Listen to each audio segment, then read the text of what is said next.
आप लोग उम्मीद है कि आप लोग जो है वो खैरियत से होंगे और अच्छे तरीके से आप लोगों ने जो है वो तैयारी कर ली होगी। अच्छा, आज हमारा जो है वो लास्ट लेक्चर है, ई कैट का जो है वो लास्ट लेक्चर है। तो इस लास्ट लेक्चर में कुछ चीज़ें जो है वो हम लोग रिवाइज करेंगे। क्या चीज़ें हैं वो आप लोगों का, ख़ास तौर पे जो पैराग्राफ का पोर्शन है उसको हम लोग देखेंगे। अगर उसमें कोई प्रॉब्लम है आप लोगों को तो उसको हम लोग डिस्कस करेंगे। इसके अलावा आप लोगों का कोई भी प्रॉब्लम है, अभी तक आप लोगों ने जो पढ़ा है उसमें अगर कोई प्रॉब्लम आ रहा है तो आप लोग वो पूछ सकते हैं, हम लोग उस चीज़ को जो है वो सॉल्व करेंगे। देखिए, आप लोगों का जो ई कैट का टेस्ट है, ई कैट का एंट्रेंस टेस्ट है, आपने मॉक टेस्ट है उसको दिया होगा, क्योंकि मॉक टेस्ट है वो चल रहे थे। मॉक टेस्ट आपने दिया होगा, उसमें थोड़ा सा आप लोगों को कुछ, जिन बच्चों ने दिया है उन बच्चों को तो जो है वो थोड़ा सा आइडिया हो गया होगा। तो इसमें आप लोगों ने करना क्या थी, आप लोगों ने जो है वो जो आप लोगों के पास पैराग्राफ आएगा, अगर मैं ई कैट की बात करूं और पैराग्राफ की बात करूं, तो आप लोगों को एक पैराग्राफ आता है यूईटी का।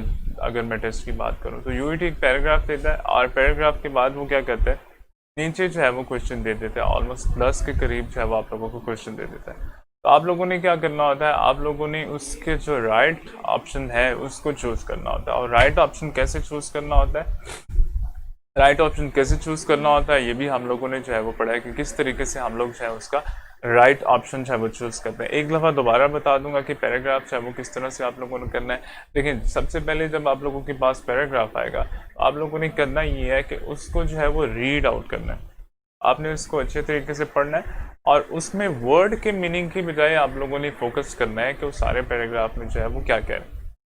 और दूसरा आप लोगों ने ये करना है, उसको पढ़ते हुए साथ में ही आप लोगों ने उसके जो इम्पोर्टेंट पॉइंट है, इम्पोर्टेंट चीज़ें जो वो डिस्कस कर रहा है उस पैराग्राफ में, तो उसको आप लोगों ने क्या करना होगा, उसको आप लोगों ने अंडरलाइन जो है वो कर लेना।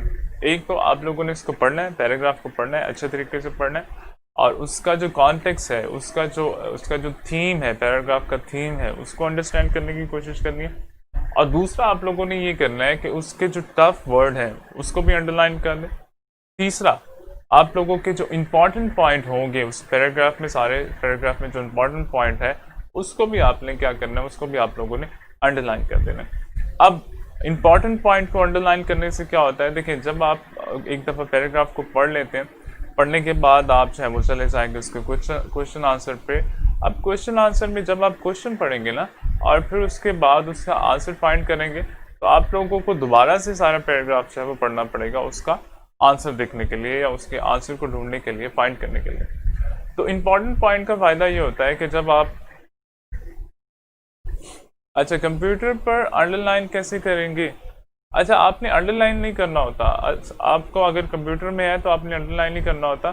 देखें, ट्रेडिशनल की बात करूँ, ट्रेडिशनल में आपने अंडरलाइन कर लेना है। अच्छा, अब आप लोगों के पास आ गया कंप्यूटर में, कंप्यूटर में आपने क्या करना है, क्योंकि आप लोगों का ऑनलाइन टेस्ट होगा, इसमें आप लोगों ने क्या करना है, पैराग्राफ को पढ़ना है, अच्छे तरीके से पढ़ना है और उसको जो है वो समझने की कोशिश करनी है, उसका कॉन्टेक्स्ट जो है वो समझने की कोशिश करनी है, उसका मेन थीम जो है वो समझने की कोशिश करनी है। फिर आपने उसके जो इम्पोर्टेंट पॉइंट है, अगर जो ट्रेडिशनल वे से होता है तो फिर आप उसको अंडरलाइन कर दें, अगर नहीं होता ट्रेडिशनल वे से तो आपने इम्पोर्टेंट पॉइंट जो है उसको भी याद रखना है कि कौन कौन सा पॉइंट जो है वो इम्पोर्टेंट है। लेट्स सपोज कोई डेट आ जाती है, उसको आपने याद रखना है कि किस लाइन में है, लाइन में आप लोगों ने इस तरह से याद रखना है कि फर्स्ट लाइन में, सेकंड लाइन में, थर्ड लाइन में।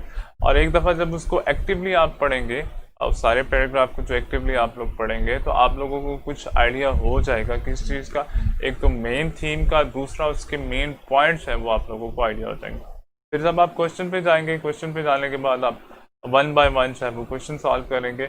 अब क्वेश्चन कैसे होते हैं, देखिए क्वेश्चन जो है वो उसके अंदर से देता है, ये तो आप लोगों को श्योर होना चाहिए कि क्वेश्चन जो है वो उसी पैराग्राफ से देगा, उसके बाहर जो है वो कोई भी आपको क्वेश्चन जो है वो नहीं होगा। हाँ, बाज़ औक़ात वो ये कहता है क्वेश्चन को थोड़ा सा मोल्ड कर देता है। क्वेश्चन को कैसे मोल्ड करेगा कि अंदर जो चीज़ पूछी हुई है उसको डायरेक्टली नहीं पूछेगा, उसको इनडायरेक्टली जो है वो पूछ लेगा। तो ये चीज़ें आप लोगों ने जो है वो उस चीज़ों का ख्याल रखना है। और आप लोगों ने देखें पैराग्राफ जो है वो आप लोगों ने जब पढ़ेंगे तो इसका ऑब्वियसली थीम जो है वो आपको आइडिया हो जाएगा। जब थीम आपको आइडिया हो जाएगा तो बाकी चीज़ें जो है वो आपके लिए सॉल्व करना जो है वो ईजी है। अच्छा, कुछ लोग जो है वो ये कहते हैं कि जी आप पहले क्वेश्चन को पढ़ें और फिर उसके बाद जो है वो उसको आंसर करें। क्वेश्चन पढ़े, फिर उसके बाद ऊपर पैराग्राफ एक एक करके जो क्वेश्चन पूछता है उसी से रिलेटेड जो है वो आप लाइन देखें और उसका आंसर कर दें। लेकिन इसमें आपका टाइम जो है वो ज़्यादा वेस्ट होगा। उसकी रीज़न क्या है? उसकी रीज़न ये है, लेट्स सपोज आपके पास क्वेश्चन आ गया, आपने क्या किया, 1 बाय 1 क्वेश्चन करते गए और क्वेश्चन के बाद उसका आंसर जो है वो फाइंड करते गए। लेट्स सपोज हमारे पास क्वेश्चन आ जाता है जी, क्वेश्चन नंबर 1। हम लोग क्या करते हैं, हम लोग पैराग्राफ को नहीं पढ़ते,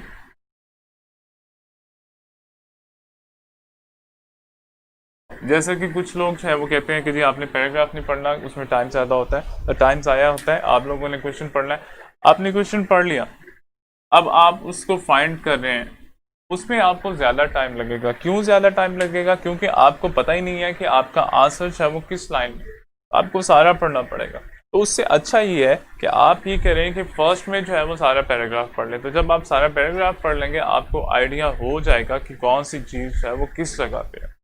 देखिए ये बिल्कुल इसी तरह से है जैसे आप किसी भी चाहे वो रूम में चले जाएं या किसी भी शॉप पे चले जाएं, अगर आप एक दफ़ा सारी शॉप को विजिट कर लें तो आपको क्या होगा, आपको कुछ आइडिया हो जाएगा कि कौन सी चीज़ किस जगह पे पड़ी हुई है, कौन सी चीज़ कौन से शेल्फ में पड़ी हुई है। तो फिर आपको जब लेट्स सपोज जब आपके पास कस्टमर आएगा तो आपको कुछ आइडिया होगा कि ये चीज़ है, ये फलां जगह पे या फलां शेल्फ में जो है वो पड़ी हुई है। तो सेम आपका जो है वो सीन इस पैराग्राफ के साथ भी है। जब आप क्वेश्चन पढ़ेंगे, फर्स्ट में आप क्वेश्चन पढ़ते हैं और क्वेश्चन के बाद आप इसका पैराग्राफ सॉल्व करते हैं, तो उसमें थोड़ा सा आपको मुश्किल होगी। वो मुश्किल क्या होगी? क्योंकि आपको पता ही नहीं है कि इसका आंसर जो है वो किस जगह पे पड़ा हुआ है, आपको पता ही नहीं है जो चीज़ यहाँ पे डिमांड की जा रही है वो कहाँ पे पड़ी हुई है, पैराग्राफ की किस लाइन में पड़ी हुई है।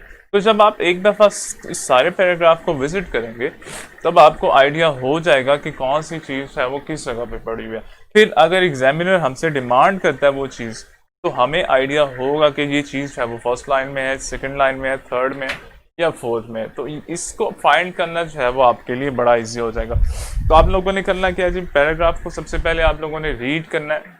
पैराग्राफ को रीड करने के बाद आप लोग क्या करेंगे, आप लोग उसके क्वेश्चन पे जाएंगे और क्वेश्चन जो है वो आप लोग सॉल्व करेंगे। कुछ डिफ़िकल्ट वर्ड होते हैं हमारे पास जो हमें समझ में नहीं आते कि उसने क्या पूछा है या हमें उसका मीनिंग जो है वो नहीं पता होता, तो उसको 2-3 तरीक़ों से आप लोग फाइंड आउट कर सकते हैं। कौन सा तरीका था? एक तो हमने पढ़ा था कि प्रीफिक्सेस और सफिक्सेस के थ्रू जो है वो हम लोग फाइंड करने की कोशिश करते हैं उस वर्ड के मीनिंग को।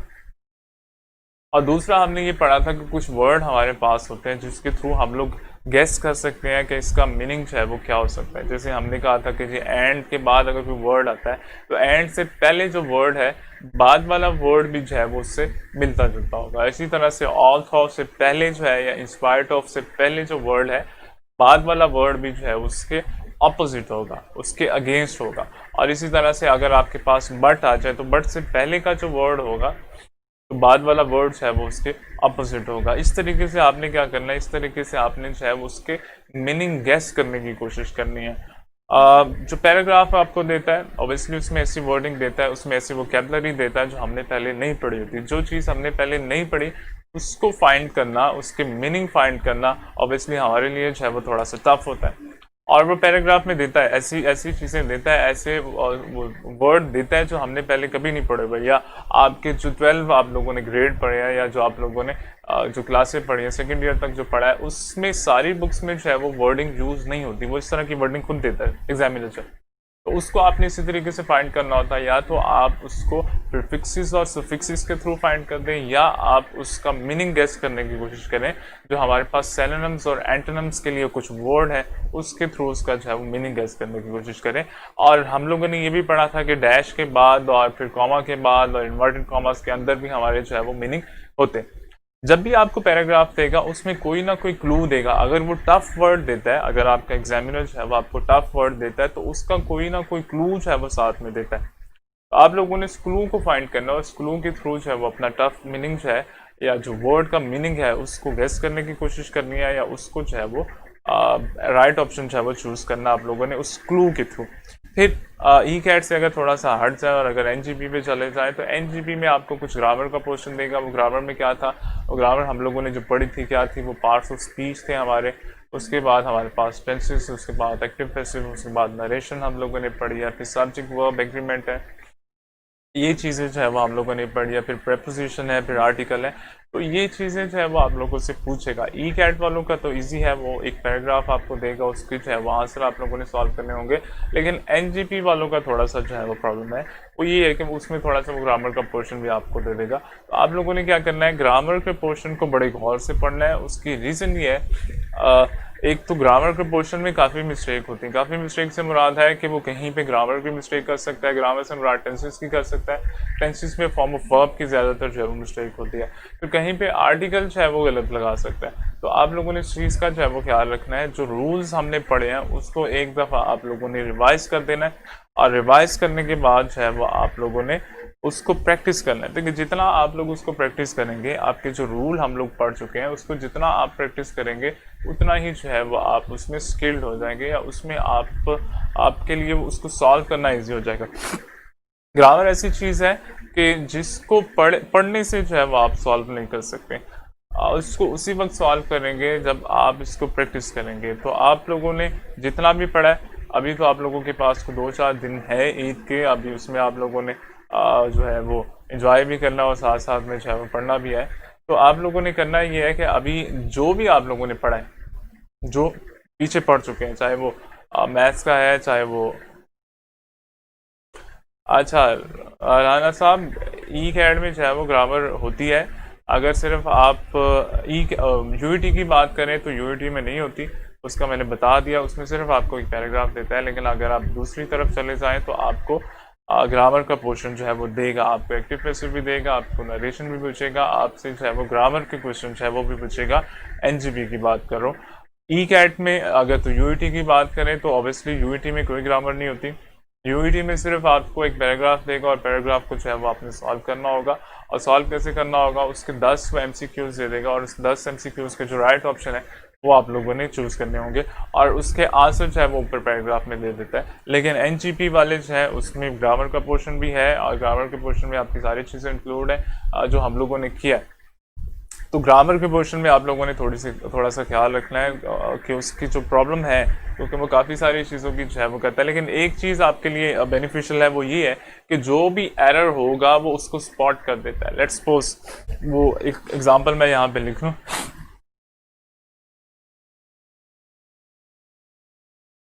अच्छा, वो ये कहता है कि जी अ एम ए MSc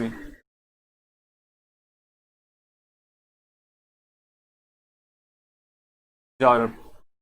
अब यहाँ पे जो है वो आर्टिकल लगा लेता है। जो अच्छी चीज़ है वो ये है कि आपको ये नहीं कहता कि जैसे सारे सेंटेंस में जो है वो एरर फाइंड करें। वो क्या कहता है, वो स्पॉट कर देता है, एरर को स्पॉट कर देता है, और आपसे कहता है कि जी आपने सिर्फ एरर जो है वो स्पॉट करना है, अंडरलाइन कर देता है वर्डिंग को, और वो कहता है कि जी आप लोगों ने एरर स्पॉट कर देना है। अगर हम लोग इसकी बात करें, अगर इसमें राइट ऑप्शन का अगर हमें क्वेश्चन लेट्स सपोज आ जाता है, तो हम लोग उसको कैसे सॉल्व करते हैं। देखिए, हमें पढ़ा हुआ है कि आर्टिकल किसके साथ लगाते हैं, ए का आर्टिकल किसके साथ लगाते हैं, और एन का आर्टिकल किसके साथ लगाते हैं। एक दफ़ा जल्दी से मुझे बता दीजिएगा, ए का आर्टिकल किसके साथ लगाते हैं और एन का आर्टिकल जो है वो किसके साथ लगाता है।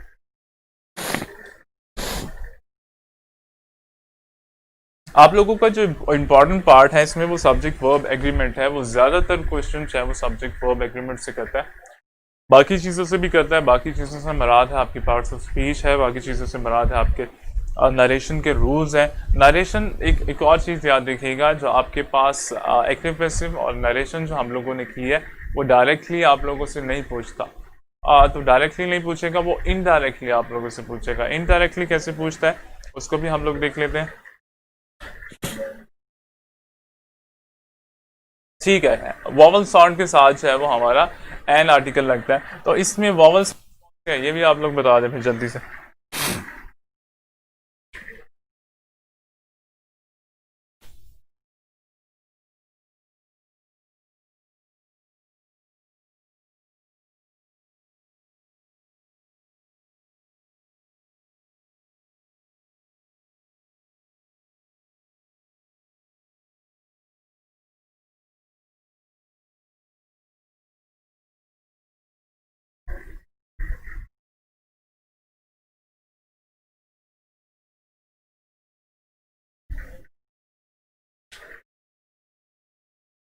ठीक है, यहाँ पे जो है एन किसके साथ आएगा और आ जो है वो किसके साथ आएगा?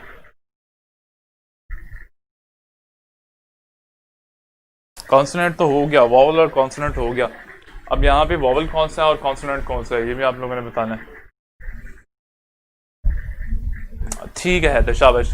एन एम ए और एम एस सी जो है आप लोगों का वॉवल साउंड दे रहे हैं, इनके साथ हम लोग जो है वो एन लगा देते हैं। अच्छा, फिर अगर नरेशन की बात करें तो मैं कह रहा था कि जी नरेशन जो है वो आप लोगों से डायरेक्टली नहीं पूछेगा, तो डायरेक्टली नहीं पूछेगा तो कैसे पूछेगा? वो आप लोगों से इनडायरेक्टली पूछेगा। नरेशन के रूल और आपके जो एक्टिव पैसिव है उसके रूल जो है वो आप लोगों से इनडायरेक्टली पूछे जाएंगे। लेट्स सपोज हमारे पास एक क्वेश्चन आ जाता है या हमें जो है वो एक सेंटेंस दे देता है। अगर आप इस सेंटेंस को देखें तो आपको पता चलेगा इसमें हमारे जो नरेशन थी हम लोगों ने की थी, या हम लोगों ने जो डायरेक्ट इनडायरेक्ट किए थे, उसका रूल जो है वो यहाँ पे अप्लाई हो रहा है। डायरेक्टली उसने नहीं किया, इनडायरेक्टली आप लोगों से पूछ लिया और आपसे कहता है कि जी अंडरलाइन करके वो कहता है कि जी आप लोग स्पॉट करें, एरर जो है वो इसको स्पॉट करें। ए में एरर है, बी में एरर है, सी में एरर है या डी में एरर है। आप लोग जल्दी से मुझे बता देंगे। मैं ये बता रहा हूँ कि जी नरेशन का रूल है ये, जो डायरेक्ट इनडायरेक्ट हम लोगों ने किया उसी में से ये आप लोगों का सेंटेंस जो है वो आया। इसमें एरर कहाँ पे है आप लोगों ने ये फाइंड करना है। डायरेक्ट आप लोगों से नहीं पूछेगा नरेशन और एक्टिव पैसिव, डायरेक्टली पूछेगा। इनडायरेक्टली कैसे पूछेगा? इनडायरेक्टली इस तरह से जो है वो पूछ सकता है कि आप लोगों ने जो है रूल आपका नरेशन का है, लेकिन उसने इस तरीके से पूछा है कि आपको जो है वो थोड़ा सा बच्चे जो है वो कंफ्यूज हो जाते हैं इसमें कि जी ये पूछा जो है वो क्या चीज़ पूछी गई। तो जल्दी से आप लोग इसको सॉल्व करें। इसका आंसर, राइट आंसर क्या होगा? राइट ऑप्शन क्या होगी? या एरर कहाँ पे नजर आ रहा है आपको?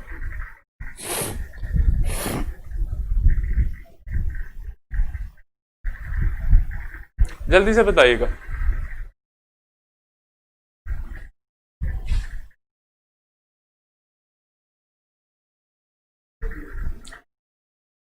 ठीक है जी, हैदर का कुछ आंसर आ गया जी। ठीक है, हमारा जो एरर नजर आ रहा था वो हमें यहाँ पे नजर आ रहा था। यहाँ पे एरर कैसे है? दो वे है जिसके थ्रू हम लोग इसको फाइंड कर सकते हैं। वो कौन कौन सा? एक तो हमने ये पढ़ा था कि अगर आपका फर्स्ट पार्ट जो है वो पास में हो तो आपका सेकंड पार्ट जो है वो भी पास में होता है किसी भी सेंटेंस का। अगर फर्स्ट पार्ट पास में हो तो सेकंड सेंटेंस जो है वो भी पास में होता है। दूसरा नरेशन में एक रूल पढ़ा था, वो रूल क्या था? अगर हमारा फर्स्ट पार्ट जो है वो पास में हो तो हम लोग क्या कहते हैं?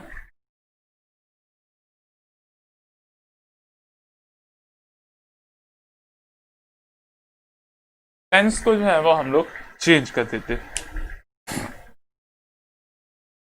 और जब भी आप लोगों का नरेशन की बात करूं, जब भी आप लोगों का फर्स्ट पार्ट जो है वो पास में होगा तो सेकंड वाला कभी भी आप लोगों का प्रेजेंट में नहीं हो सकता। अगर फर्स्ट वाला पास्ट में है तो सेकंड वाला पार्ट भी आप लोगों का हमेशा पास्ट में होगा। क्लियर? इसी तरह से आप लोगों से जो नरेशन के बाद एक्टिव पैसिव है उसमें भी इसी तरह से क्वेश्चन पूछेगा आप लोगों से, जिसको आप लोगों ने जो है वो सॉल्व करना होगा। अब मुझे जल्दी से बता दीजिएगा अगर आप लोगों का कोई प्रॉब्लम है। अभी तक जो हम लोगों ने पढ़ा है, अभी तक हम लोगों ने क्या पढ़ा है? अभी तक हम लोगों ने पढ़ा है नरेशन को पढ़ा है, फिर एक्टिव पैसिव की बात करें उसको हम लोगों ने देखा है, फिर हम लोगों ने टेंसेस देखे हैं। टेंसेस के बाद हम लोगों ने आर्टिकल का यूज़ है वो कैसे करना है। आर्टिकल के यूज़ के बाद हम लोगों ने प्रेपोजिशन, प्रेपोजिशन के बाद पार्ट्स ऑफ स्पीच थी। पार्ट्स ऑफ स्पीच में हमारे पास वो सारी चीज़ें आ जाती हैं, नाउन का, प्रोनाउन का, वर्ब का, एडवर्ब का, एडजेक्टिव का, और इस तरह से जो है वो हमारे पास पार्ट्स ऑफ स्पीच थी कि जिसको हम लोगों ने सॉल्व किया था। फिर हम लोगों ने सब्जेक्ट वर्ब जो है वो एग्रीमेंट किया था, और इसके अलावा क्या किया था? इसके अलावा कुछ और किया था। ठीक है, वोकेबलरी का हम लोगों ने सिर्फ एक आध लेक्चर लिया था उसमें जो आप लोगों ने। अच्छा, वोकेबलरी के लिए मैं बता दूं देखिए वोकेबलरी जो है वो आप लोगों पे डिपेंड करती है। आप लोगों पे डिपेंड करती है कि आप उसको मेमोराइज है वो कैसे करते हैं। उसके लिए हमारे पास देखें कोई हार्ड एंड फास्ट रूल नहीं है। जैसे हम लोग रूल अप्लाई करते हैं एक्टिव पैसिव में, जैसे हम रूल अप्लाई करते हैं नरेशन में, उस तरह के रूल जो है वो हमारे पास नहीं होते वोकेबलरी में। तो हम लोग क्या करते हैं, हम लोगों को उसको उसी तरह से मेमोराइज करना होता है। अब वे डिफरेंट होते हैं मेमोराइज करने के। कुछ लोग जो है वो एक दफ़ा पढ़ते हैं उनको याद हो जाता है, कुछ लोग जो है वो कुछ 4-5 दफ़ा भी पढ़ते हैं उनको जो है वो याद नहीं होता।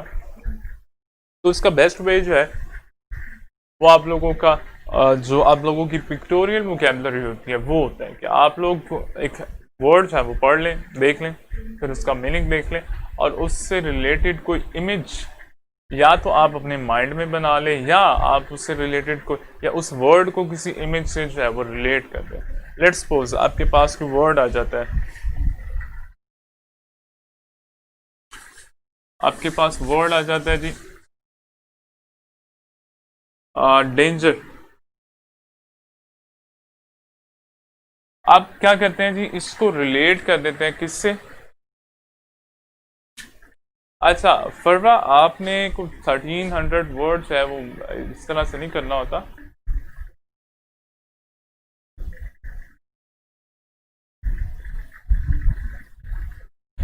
अच्छा जी, तो 1300 वर्ड्स है वो मेमोराइज कर लें तो वोकेबलरी हो जाएगी।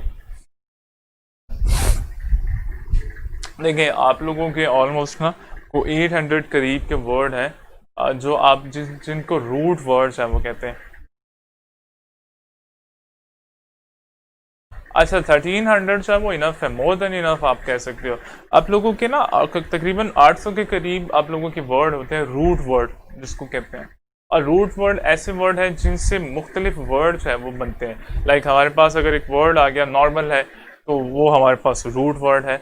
अब उससे डिफरेंट वर्ड्स है वो हम लोग बनाते हैं, कहीं पे हम लोग प्रीफिक्स लगा देते हैं, कहीं पे सुफिक्स लगा देते हैं और हम लोग उससे उसी एक रूट वर्ड से जो है वो डिफरेंट वर्ड बनाते हैं। तो इसका अच्छा वे जो है या इसका बेस्ट वे जो है वो ये नहीं होता कि आप लोग मेमोरी को इसको मेमोराइज करें या इसकी वोकेबलरी को फाइंड करें या आप लोग को वर्ड पढ़ें और फिर जो है उसका मीनिंग याद करें। देखिए ये चीज़ें आपको भूल जाएंगे कि आप जितना मर्जी प्रैक्टिस करते रहें और मेमोरी जो है वो जितनी मर्जी स्ट्रांग हो आपको भूल जाएंगे।